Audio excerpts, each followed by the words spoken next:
तो पिछले एपिसोड में सिंगजुन की डॉटर खेलते हुए बाहर तक आ गई थी, जिसके बाद अगले सीन में हम देखते हैं कि एल्डर मो उसके पास में जाते हैं और फिर तुरंत उसे अपने गोद में ले लेते हैं। और इसी के साथ हम देखते हैं कि सिंगजुन की डॉटर अब इस वक्त काफी खूबसूरत लग रही थी। अब इस तरह से वे दोनों एक दूसरे के चेहरे की तरफ देखने लगे थे, लेकिन तभी उसे खोजते हुए क्वान यू भी यहाँ पर आ जाती है और फिर सिंगजुन की डॉटर जैसे ही उसे देखती है वो तुरंत उसके पास में चली जाती है। और इसी के साथ हम देखते हैं कि सिंगजुन की डॉटर उसके पास में बहुत खुश नजर आ रही थी, लेकिन इसी के साथ हम देखते हैं कि वो बहुत शरारती भी होती है, क्योंकि वो एल्डर मो की तरफ देखते हुए अपना मुंह बना रही थी। इसलिए एल्डर मो उससे पूछते हैं कि तुम मुझे देखकर ऐसा मुंह क्यों बना रही हो और क्या तुम कुछ समय के लिए मेरे पास में नहीं रह सकती। वहीं दूसरी तरफ हम देखते हैं कि सिंगजुन भी इन सारी चीजों को देख रहा था और इसके बाद वो क्वान यू से कहता है कि तुम इसे तुरंत लेकर यहाँ से चली जाओ, क्योंकि बाहर अभी बहुत ज्यादा ठंडी है। तब इसके इस बात को सुनकर क्वान यू भी इसके लिए मान जाती है और फिर इसमें बिना देरी किए सिंगजुन की डॉटर को लेकर यहाँ से चली जाती है। लेकिन इसी के साथ हम देखते हैं कि सिंगजुन की हेल्थ भी अभी पूरी तरह से सही नहीं हुई थी, इसलिए क्वान यू उससे कहती है कि मास्टर आप भी अपना ख्याल रखें। इसके बाद हमें पता चलता है कि सिंगजुन ने वुजिंग और एल्डर मो को कोई बात करने के लिए बुलाया हुआ था, इसलिए वुजिंग उससे पूछता है कि तुमने आज हमें यहाँ पर क्यों बुलाया और क्या तुम्हें हमारे साथ में कोई जरूरी बात करनी थी। लेकिन इसके दौरान हम देखते हैं कि सिंगजुन के चेहरे पर कोई भी मुस्कान नहीं थी और फिर कहता है कि 9 कोल्ड पीक के ऊपर फाइट किए हुए 1 साल गुजर गए, इसलिए मैं अब मेजर एंशिएंट सिटीज को एक साथ में करने के लिए वहाँ पर जा रहा हूँ और इसी के साथ मैं चाहता हूँ कि सभी मेजर सिटीज के मास्टर वांजियान माउंटेन के ऊपर एक साथ में इकट्ठा हूँ, क्योंकि इस तरीके से मैं वांजियान पवेलियन के प्रतिष्ठा को और ज्यादा बढ़ाना चाहता हूँ। लेकिन इसी के साथ हम देखते हैं कि सिंगजुन इसी मौके का फायदा उठाकर पब्लिक मेमोरियल भी मनाना चाहता था, ताकि बैटल के दौरान इनके जितने भी सोल्जर मारे गए थे उन सभी को ये लोग श्रद्धांजलि दे सके। तब इसकी यह बात सुनकर वुजिंग उससे कहता है कि तुम इसके बारे में चिंता मत करो और अब इस काम की जिम्मेदारी लेकर वो यहाँ से चला जाता है। लेकिन इसी के साथ सिंगजुन टियानचोंग की भी मदद करना चाहता था, इसीलिए एल्डर मो उससे कहते हैं कि अगर तुम टियानचोंग की मदद करना चाहते हो तब इसके लिए तुम्हें उसके आधे इंसान और आधे पपेट वाली बॉडी बनानी होगी, जिसके लिए तुम्हें एक्स्ट्रा टेरेस्टेरियल मेटल की जरूरत है, क्योंकि इसके बिना तुम ऐसा करने में कामयाब नहीं हो पाओगे।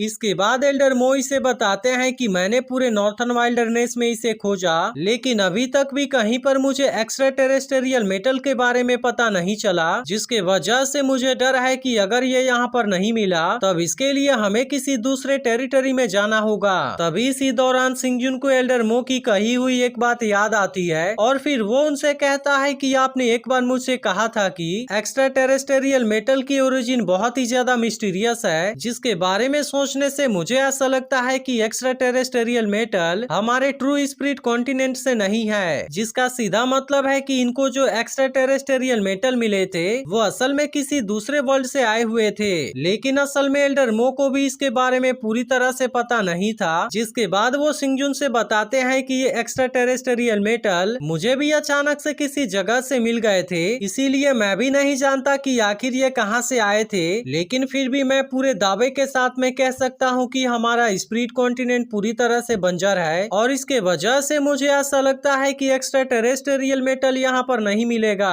तब इस बात को सुनकर सिंगजुन उनसे कहता है कि मैं आपसे एक फेवर लेना चाहता हूँ, जिस पर एल्डर मो कहते हैं कि तुम किसी भी चीज के बारे में बात कर सकते हो। जिसके बाद सिंगजुन इनसे बताता है कि मैंने सभी 6 ओरिजिन सुवान क्रिस्टल्स को कलेक्ट कर लिया है और इसीलिए अगर इसके मदद से ओरिजिन क्रिस्टल के बारे में सेंस किया जाए तब इसके मदद से हम आखिरी डार्क ओरिजिन मिस्टिकल क्रिस्टल के बारे में भी आसानी से पता लगा सकते हैं। और अब इतनी बात कहने के बाद वो एल्डर मो को कोई मैप दे देता है। अब इसे देखते ही एल्डर मो इस जगह को पहचान गए थे और फिर सिंगजुन से बताते हैं कि यह तो अबैंडन लैंड है। जिसके बाद सिंगजुन इनसे रिक्वेस्ट करता है कि इसे लाने के लिए मुझे आपकी मदद चाहिए और मुझे पूरा यकीन है कि आप इसमें मेरी पूरी मदद करेंगे। तब इस पर एल्डर मो उससे कहते हैं कि तुम्हें इतना ज्यादा पोलाइट होने की जरूरत नहीं है और अगर अब तुम डार्क ओरिजिन क्रिस्टल को पाना चाहते हो तो फिर मैं तुम्हारे लिए इसे जरूर खोज कर लाऊंगा। लेकिन इसी के साथ हम देखते हैं कि उनको सिंगजुन के हेल्थ के बारे में भी काफी चिंता थी और इसीलिए वो उससे कहते हैं कि तुम्हें अपने रेस्ट का पूरा ध्यान रखना होगा, क्योंकि अभी इस वक्त तुम जिस कंडीशन में हो इसके दौरान तुम्हें अपने स्पिरिचुअल पावर को यूज करने से बचना करना होगा, नहीं तो इसके वजह से तुम्हारी तबीयत और भी ज्यादा बिगड़ जाएगी। और इसी के साथ वो उसे कहते हैं कि तुम्हें अपने सोल पावर को भी यूज नहीं करना होगा, जिसके बारे में बताने की मुझे कोई भी जरूरत नहीं है, क्योंकि तुम भी इसके बारे में बहुत अच्छे से जानते हो। तब इस पर सिंगयुन एल्डर मो से कहता है कि इतना ख्याल रखने के लिए मैं आपको थैंक यू कहता हूँ। और इसके बाद हम देखते हैं कि एल्डर मो डार्क ओरिजिन क्रिस्टल को खोजने के लिए निकल जाते हैं। लेकिन अब इसी के साथ हम देखते हैं कि सिंगयू ने अपने पाइथन को यहाँ पर बुला लिया था और इसके तुरंत बाद ही वो इसके साथ में यहाँ से निकल जाता है। इसके बाद अगले सीन में हम 9 कोल्ड माउंटेन का सीन देखते हैं, जहाँ पर इस वक्त इसकी कंडीशन काफी खराब लग रही थी। और इसी के साथ हम देखते हैं कि चियान हान तो यहीं पर रहती है, लेकिन तभी अचानक से उसे यहाँ पर किसी के आने का एहसास होता है और इसीलिए वो तुरंत उसे अपने पावर का यूज करके उसके ऊपर अटैक कर देती है। लेकिन फिर पता चलता है कि यह तो कोई और नहीं बल्कि असल में सिंगयुन है। अब आज इसे अचानक से यहाँ पर देख चियान हान थोड़ी सी हैरान हो गई थी, जिसके बाद सिंगयुन कहता है कि हम तो बहुत समय से एक दूसरे को नहीं देख पाए, लेकिन इसके बाद भी आखिरकार तुम्हें यह सब करने की क्या जरूरत है। तब चियान हान उससे कहती है कि मैं जब तुमसे अलग हुई थी तभी से हम एक दूसरे के लिए अजनबी बन गए थे, जिसके वजह से अब तुम यहाँ से जा सकते हो। तब इसकी बात सुनकर सिंगयुन कहता है कि तुम्हें इसके बारे में चिंता करने की जरूरत नहीं है, क्योंकि मैं यहाँ पर तुम्हारा ज्यादा टाइम लेने के लिए नहीं आया। और इसके बाद वो इसे कोई स्क्रॉल देते हुए कहता है कि आइसबोर्न मार्शल कोड भी एंशिएंट टाइम का कोई विरासत है, जिसे अगर किसी भी तरह से एक बार परफेक्शन लेवल तक कल्टीवेट कर लिया गया तब इसके वजह से कोई भी मार्शल एम्परर के हाईएस्ट रैंक पर पहुंच जाएगा। लेकिन अगर एक बार जिसने इसे कल्टीवेट करना शुरू कर दिया तब इसके वजह से उसके अंदर न केवल कोल्डनेस आ जाएगी बल्कि इसके अलावा भी यह चीज फ्लेश, ब्लड और बोन मैरो को भी अफेक्ट करेगी। और इसके अलावा मैंने तो यह भी सुना है कि यह सोल तक भी जा सकती है, जिसके वजह से अगर वो इसे अच्छी तरह कल्टीवेट नहीं कर पाया तब इसके वजह से बहुत ही दर्दनाक तरीके से उसकी मौत होगी। इसके बाद सिंगयुन चियान हान से कहता है कि इस स्क्रॉल के अंदर आइसबोर्न मार्शल कोड का परफेक्शन है, जिसके मदद से सोल को हर्ट होने से बहुत ही आसानी से बचाया जा सकता है। अब इसके बारे में सुनते ही चियान हान अपने कल्टीवेशन के बारे में सोचने लगी थी, क्योंकि एक बार उसने इसे कल्टीवेट करने का ट्राई किया था और इसीलिए वो सिंगयुन से पूछती है कि क्या तुम इसे मेरे लिए लेकर आए हो। अब वहीं दूसरी तरफ हम देखते हैं कि सिंगयुन ने वाइन पीना शुरू कर दिया था और इसके बाद वो उससे कहता है कि आखिरकार तुम एक अनइंटेंशनल मदर हो। लेकिन अब इस बात को सुनकर चियान हान को इसके ऊपर गुस्सा आने लगा था और फिर उससे कहती है कि तुम्हें क्या लगता है कि मेरे अंदर कोई इंटेंशन नहीं है। और अब इस बात को कहते हुए वह इसके ऊपर बहुत ज्यादा गुस्सा हो गई थी और फिर कहती है कि मैं तुमसे यहाँ पर केवल एक सवाल पूछना चाहती हूँ, क्या तुम्हारे दिल के अंदर मेरे लिए थोड़ा सा भी सच्चा प्यार नहीं है। तब इस पर सिंगयुन कहता है कि तुम इसके बारे में सोचना भी मत, क्योंकि मेरे दिल के अंदर केवल लियू शियान का प्यार भरा हुआ है, जिसके वजह से अब कोई भी इसके अंदर नहीं आ सकता।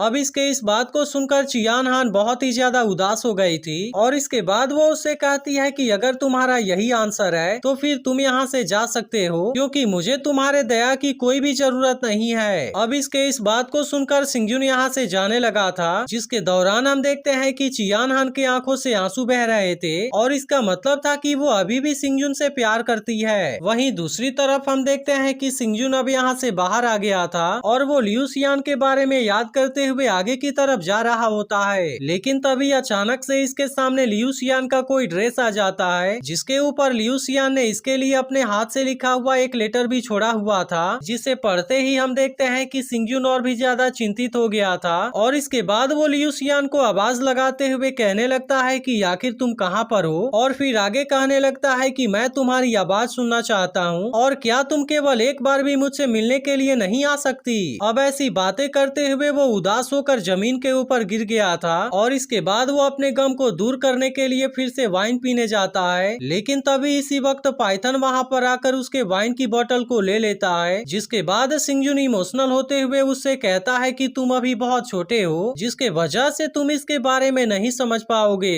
अब इतनी बात कहने के बाद वो सारा वाइन अपने फेस के ऊपर डाल लेता है और कहने लगता है कि मैं जिससे सच में प्यार करता हूँ वह केवल लियू शियान है। जिसके बाद हम देखते हैं कि वो इस बात को कहते हुए वहीं पर लेट गया था और कहने लगता है कि आखिर मैं इन सभी बातों को कैसे इग्नोर कर दूं, क्योंकि आखिरकार मैं भी एक इंसान हूँ और यह चीज मेरे लिए भी बहुत ज्यादा डिफिकल्ट है। लेकिन तभी अचानक से लियू शियान यहाँ पर आ जाती है और वो सिंगयुन से कहती है कि तुम चियान हान के साथ में अच्छा बिहेव करना, क्योंकि अब तुम्हें मेरे बारे में सोचने की जरूरत नहीं है। और इसके अलावा मैं बता देती हूँ कि अब मैं अकेले ही रहना चाहती हूँ और मैं जिस हालत में हूँ वैसे ही ठीक हूँ। अब इतनी बात कहने के बाद वो यहाँ से जाने लगी थी, जिसके बाद एपिसोड यहीं पर एंड हो जाता है। लेकिन अगर आप इसके अगले एपिसोड के लिए एक्साइटेड हो तो कमेंट करके जरूर बताना, और अगर आपने इसके पिछले एपिसोड को मिस कर दिया हो तो लेफ्ट वाली वीडियो भी जरूर देख लेना।